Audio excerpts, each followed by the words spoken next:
do difficult things. I'm a big believer that if we don't challenge ourselves, we stagnate. And we can do that in a multitude of ways.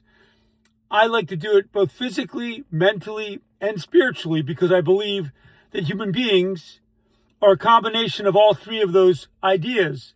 And the more we cultivate and curate and discipline ourselves in those areas, the more joy, peace, and light we can have in our lives. Yesterday, I went for a very, very long run with my son.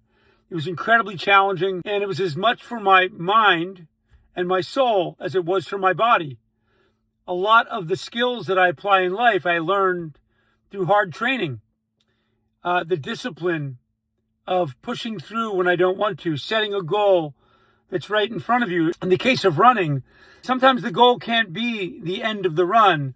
It literally has to be 20 yards ahead of you, maybe even a step. It can get that difficult. You can't always see the forest for the trees and set a goal that's way down the road, or you won't be able to do it. So you have to find ways to transcend, to push through. And that is a way of training the brain and training the soul and the spirit for discomfort. Especially in today's world where the quick dopaminergic fix is always available.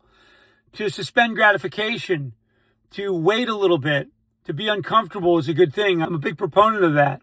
But for some people, physical training obviously isn't doable.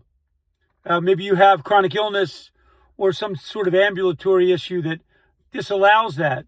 I had that for years. I suffer from chronic Lyme disease, and it presented like MS. And for quite a while, there were many years I couldn't work out. I couldn't lift. I had chronic fatigue as a element of that. And there was decade and a half, 2 decades where I really struggled. So I know the best I could do some days was walk, but I would still challenge myself.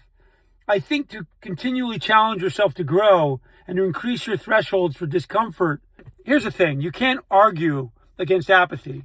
You can't argue against people that will say that life should always feel good. If you want life to always feel good, I want that for you. But observably, I've just never seen somebody able to obtain that kind of comfort and peace all the time. Part of life is to be uncomfortable. The more you're able to cope with stress in healthy ways, productive ways, the more likely you are to be able to show up for yourself and the people you love.